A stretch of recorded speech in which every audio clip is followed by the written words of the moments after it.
नमस्कार बंधुरा माई रोज गार्डने आपनादेरके अनेक अनेक स्वागत।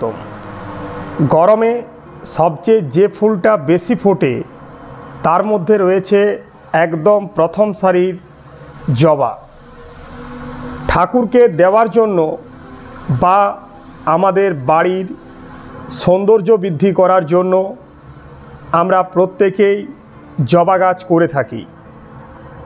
अनेकेई आमाके बोलछेन जे এই তীব্র গরমে আমাদের জবা গাছের কুঁড়িগুলো ঝরে যাচ্ছে। দেখুন, জবা গাছের কুঁড়ি ঝরার এই যে প্রবলেম, এটা সবথেকে বেশি হয় এই টাইমটাতে। তবে চিন্তার কিছু নেই, যদি সঠিকভাবে আমরা পরিচর্যা করতে পারি জবা গাছের কিন্তু কুঁড়ি ঝরবে না। আমি প্রথম যখন বাগান করতাম সেই সময় আমার বাগানেও ঠিক একই প্রবলেম হতো। তারপর বিভিন্ন নার্সারিতে আমি ব্যাপারটা জানার চেষ্টা করেছি, তারা আমাকে বেশ কিছু উপদেশ দিয়েছে, যেগুলোর ফলে আজকে কিন্তু আমার বাগানে জবা প্রত্যেক দিন কমসে কম 40 থেকে 50টা ফোটে। কোনো রকমের কোনো কুঁড়ি ঝরার বালাই নেই, একদম দারুণভাবেই হচ্ছে আমার জবা গাছ। তো এই মুহূর্তে আমাদেরকে জবা গাছের কুঁড়ি ঝরা আটকানোর জন্য মেন 4টা জিনিস কিন্তু করতে হবে। প্রথম যে ব্যাপারটা সেটা হচ্ছে জবা গাছের পরিচর্যার একটা যে রুটিন থাকে, সেই রুটিনটা কিন্তু ঠিকঠাকভাবে আপনাকে জানতে হবে। সঠিক সময়ে সঠিক কাজটা আপনাকে কিন্তু করতে হবে। যে কারণে কুঁড়ি ঝরে যাচ্ছে তার মধ্যে নাম্বার 1 যে কারণ সেটা হচ্ছে চোষক পোকার আক্রমণ। চোষক পোকা যেমন কচি নরম পাতার রস চুষে চুষে খায়, তার পাশাপাশি আমাদের জবা গাছের যখন কুঁড়ি হয় একদম নরম কুঁড়িটা ওরা রস চুষে চুষে খেয়ে নেয়, যার ফলে কুঁড়ির বোটার অংশটি একদম দুর্বল হয়ে যায় এবং সেই কুঁড়িগুলি ঝরে পড়ে। তার জন্য আমাদেরকে এই চোষক পোকার আক্রমণটা যাতে গাছে না হয় সেদিকে খেয়াল রাখতে হবে এবং তার জন্য আপনাদেরকে কিন্তু কীটনাশক ব্যবহার করতে হবে। প্রথম কথা বলি, যদি চোষক পোকার আক্রমণ খুব বেশি না হয়, যদি আপনার জবা গাছের কুঁড়ি খুব বেশি না ঝরে, সেক্ষেত্রে আপনি নিম তেল 1 লিটার জলে 10 ফোঁটা নিয়ে ভালোভাবে ঝাঁকিয়ে বিকেলের টাইমে স্প্রে করে দিন। আপনার জবা গাছের কুঁড়ি ঝরার প্রবলেমটা কিন্তু চলে যাবে। কিন্তু অনেক সময় দেখা যায় যে চষি পোকার আক্রমণ প্রচণ্ডভাবে হয়ে গেছে, তখন কিন্তু নিম তেল দিয়ে এই ট্রিটমেন্টটি যদি করেন সেক্ষেত্রেও যে দ্রুত কোনো ভালো কাজ হবে এমনটা কিন্তু হবে না। সেক্ষেত্রে আপনাকে দিতে হবে ডাইমেথোয়েট 30% গ্রুপের রোগার প্লাস বলে একটি কীটনাশক পাওয়া যায়, যেটি বাংলাদেশের টাপগড নামে পাওয়া যায়। সেই কীটনাশকটি 2 ml 1 লিটার জলে নিয়ে বিকেলের টাইমে গাছে স্প্রে করতে হবে।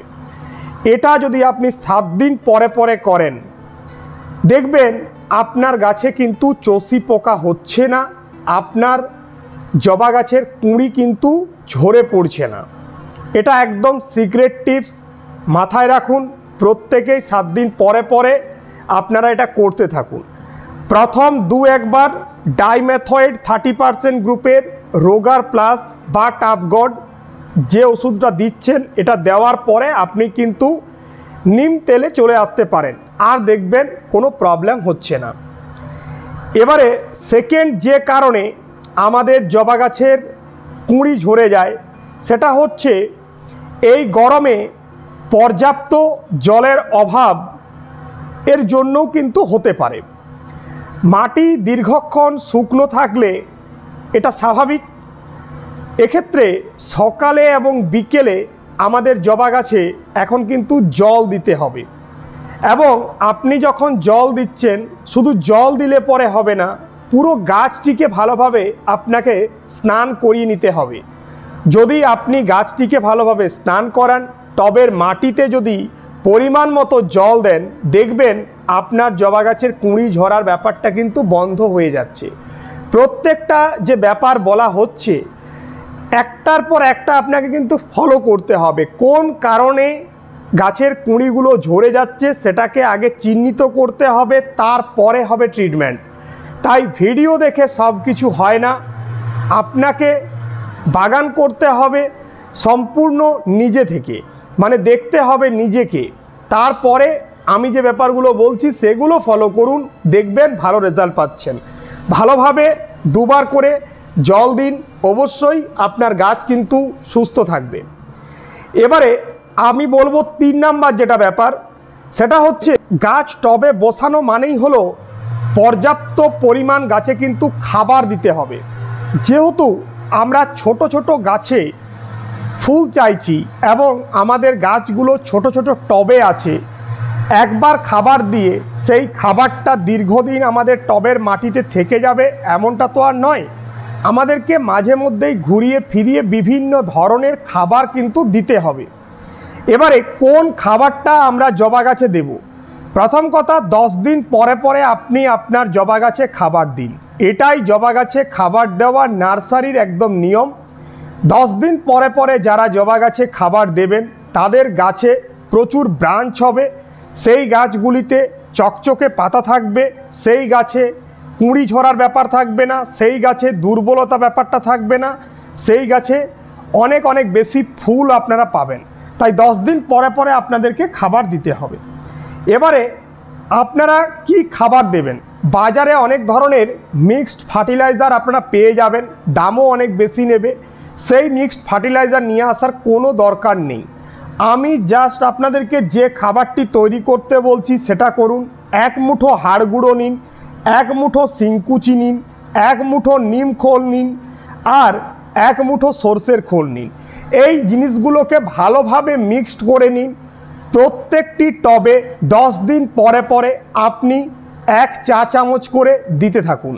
দেখুন আপনার জবা গাছের সব ব্যাপারটাই অন্য রকমের হবে। ফুল প্রচুর হবে, গাছে কুঁড়ি ঝরা থাকবে না, গাছের দুর্বলতা থাকবে না, গাছের পাতা অনেক বেশি গ্লেজি হবে, সব ঠিকঠাক হয়ে যাবে। এটা আপনারা করুন। যদি এই খাবারটা কেউ চেঞ্জ করতে চান, সেক্ষেত্রে এই খাবারটি একবার দিলেন, পরের বারে 19-19-19 1 গ্রাম 1 লিটার জলে নিয়ে স্প্রে করুন। সেক্ষেত্রেও দেখবেন আপনার জবা গাছ খুব ভালো হচ্ছে। এরপরে আপনাকে বলবো লাস্ট যে ব্যাপারটা, যেটার জন্য আমাদের গাছে অনেক সময় কুঁড়ি ঝরে যায়, সেটা হচ্ছে জবা গাছকে আমরা অনেকেই সানলাইটে রাখতে চাই না। আমরা ভাবি জবা গাছ এত রোদে থাকবে কি করে, এর তো পাতা টাতা ঝিমিয়ে যাচ্ছে। তবে এটা করা যাবে না। জবা গাছকে ফুল সানলাইটে রাখতে হবে, চড়া রোদে গাছকে রাখতে হবে। প্রয়োজনে আপনাকে 2 বার থেকে 3 বার জল দিতে হবে, কিন্তু জবা গাছকে ছায়া জায়গায় রাখা যাবে না। জবা গাছকে যদি ছায়া জায়গায় রাখতে শুরু করেন, সেই গাছে প্রচুর ডালপালা হবে, পাতা গ্লেজি হবে, কিন্তু সেই গাছে কুঁড়ি হবে না, বা সেই গাছে কুঁড়ি হলেও কুঁড়িগুলো ঝরে যাবে। তার জন্য জবা গাছকে ফুল সানলাইটে রাখুন। এই যে কয়েকটি ব্যাপার বললাম, এগুলো ঠিকঠাকভাবে করুন, জবা গাছে প্রচুর ফুল হবে। কথা দিচ্ছি একটা কুঁড়িও কিন্তু ঝরে পড়বে না। ভিডিওটি কেমন লাগলো কমেন্ট সেকশনে কমেন্ট করে জানাবেন। যদি কোনো সমস্যা থাকে সেটাও জানাবেন। যারা চ্যানেলে নতুন তারা প্লিজ চ্যানেলটিকে সাবস্ক্রাইব করে মাই রোজ গার্ডেন পরিবারের সদস্য হয়ে উঠবেন। ধন্যবাদ বন্ধুরা, প্রত্যেকে ভালো থাকবেন। আজ এটুকুই।